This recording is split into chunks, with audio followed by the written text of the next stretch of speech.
Pete.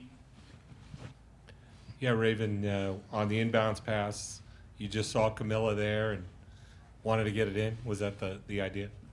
Well, Coach drew up the play, and I just followed her guidelines. I mean, I trust her.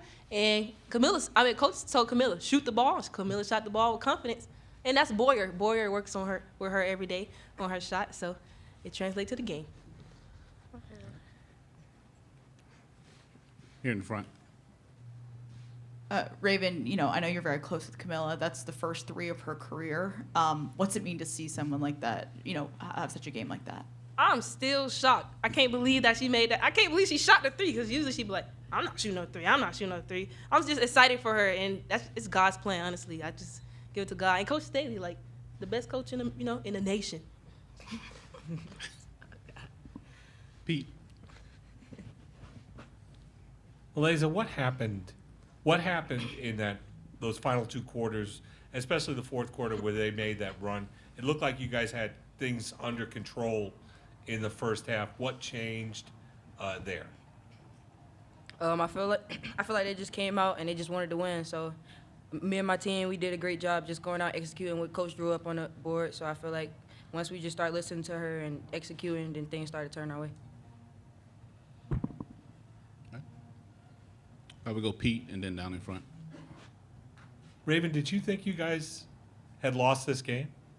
No, because if coach is comfortable, confidence when she. Well, honestly, I'm gonna cap. I was about to cry out there, and I looked at Coach, and she's like, "We're good." I was like, "Okay, if she said we're good, then we're good." So if she thinks we're good, then we should think we're good. Right here in the front. Milaysia, you had such a good game throughout. What went well tonight? And playing on such a big stage like that, how do you step up? I felt like I was just giving what the defense gave me and just staying poised throughout the whole game. I usually get speed up, so I just told myself that I was going to stay calm and stay poised today, and it worked out in my favor. All right. We do one final one from the young man in the back here. Hey, for both of y'all, when was the last time you were part of a dog pile that big at midcourt, and is that usually your thing, or what was it like in that moment? We'll start with Milaysia. You can answer first. I've never been in that predicament, but it was crazy. I'm so proud she made a shot. I'm so proud of my team. Honestly, I didn't want to lose. I was just thinking about winning. It just gave me a flashback of last year, and I don't want to go through that again. So I just think, when I don't know. I think all of us have flashbacks of last year, and we definitely don't want to lose. We want to keep winning. All right. We'll let student athletes return to the locker room at this time. Thank you, ladies. Thank you. You didn't even answer the question. The dog pound at the end. It's okay. All right. We'll now take questions for head coach. We go to you, Pete.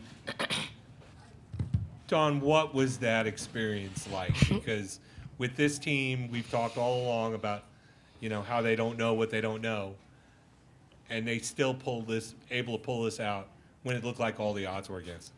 Yeah, let me just say this. Tennessee plays some excellent basketball,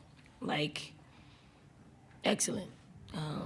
They coached, they made adjustments, they clawed their way back in the game, they took the momentum, and it's just uncommon favor. It's uncommon favor.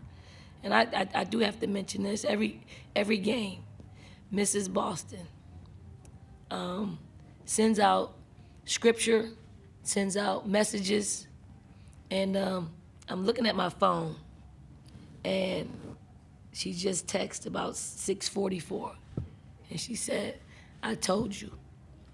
She is the one person that has prayed over our program while Aaliyah was here, and probably more that she's not here, to have the same type or more success that we had when her daughter was here.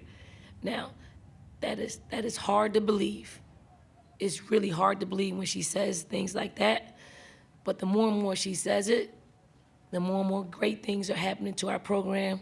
So I'm just happy that we have a prayer warrior like Mrs. Boston every day, because I told her this today. I said, when you send me these messages, it gives me a perfect peace amongst everything that we're doing and having to deal with, and I just really appreciate that. Next question. But I don't know. I don't even know if I answered your question, Pete. You know, I've been around a lot of basketball. None happier than I am for our players. They work hard. I just, you know, really it flashed in front of me. Like, what are the headlines are going to say? What are, you know, some of y'all have written some of y'all stories already. I got to change it up a little bit. But I'm just happy for our players because I don't want them to endure that, like, right now. It could happen in the future. I hope not. But I'm happy that we live to see another day, and I'm happy for our fams as well, because I know they spend their hard-earned money coming here, expecting us to be in the championship game on Sunday, and we found a way. We found a way to, you know, to make it happen. All right. We'll go to the young lady here and then in front. Coach Staley, you mentioned Miss Boston sending you text messages throughout the season, and it brings you at peace. But can you tell us how you help your own players be at peace? Of course, you have a lot of new faces. This is their first time in this tournament. Like you said, you have fans coming to the game. What do you say or what do you do to help them stay poised in these moments?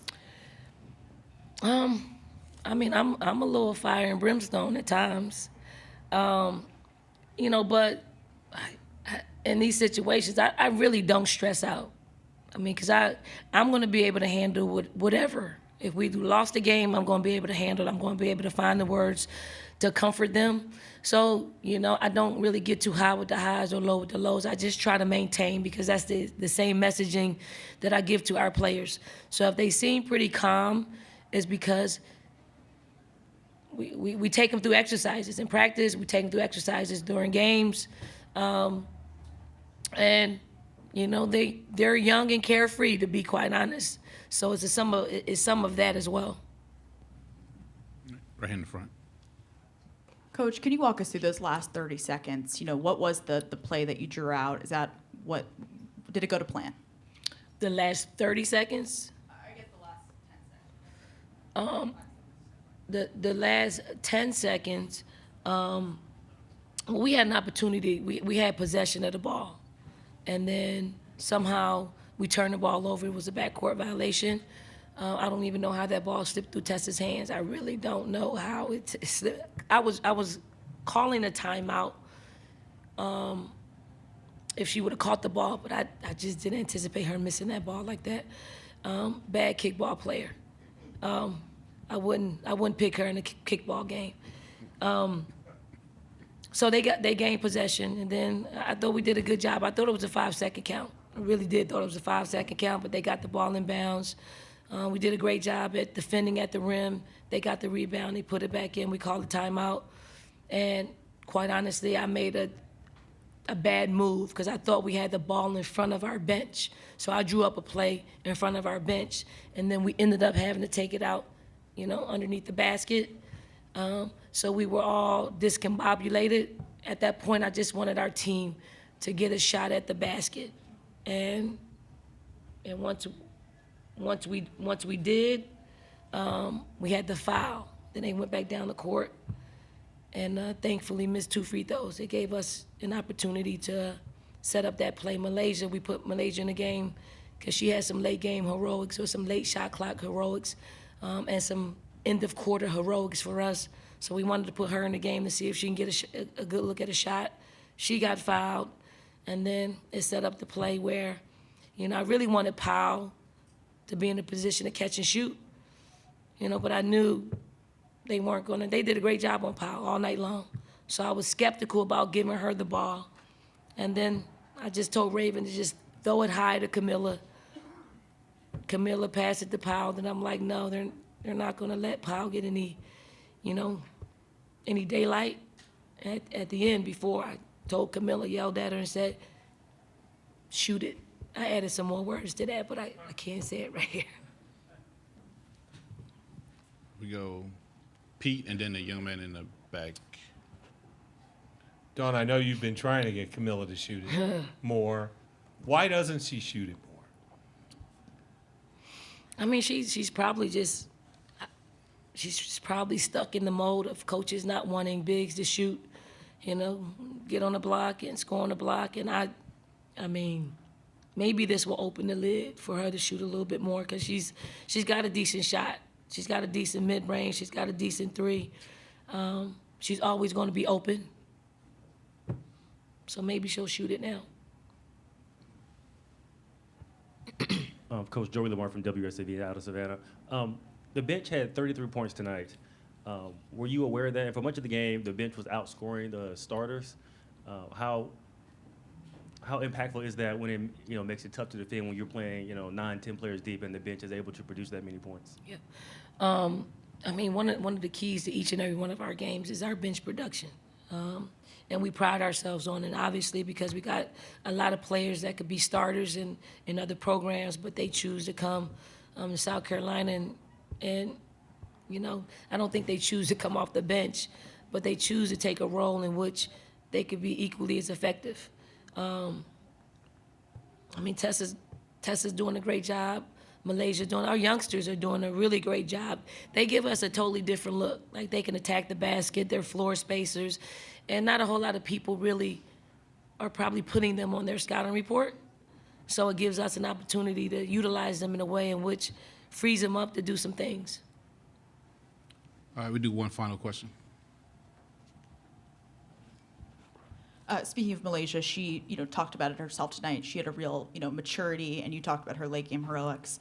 Can you speak to her poise as a freshman tonight and then throughout the season? Milaysia is constantly improving. Like if you would have saw her like just 2 months ago, I mean, she really didn't get back in transition. She really got lost in half court defense. She didn't put pressure on the ball. Like she can be an elite defender, and at times she's an elite defender because she actually got a steal at half court and laid the ball up. Obviously, when we're looking at what we're looking at, we needed those 2 points. Points didn't come by very often in the fourth quarter, but her maturation process is great. She wants to be great, so she takes criticism well. She doesn't like it in the moment, but if you come back and you explain it to her, she has a really good understanding of it. Like I didn't think she played. I thought she played really undisciplined yesterday. And then when I talked to her today, she said she hadn't watched the game yet, but she was going to go back and watch it. And then one of our other coaches talked to her and reported back to me that she was like, "It's going to be better today. It's going to be different." And that's how she operates. All right, thanks, Coach. Thank you.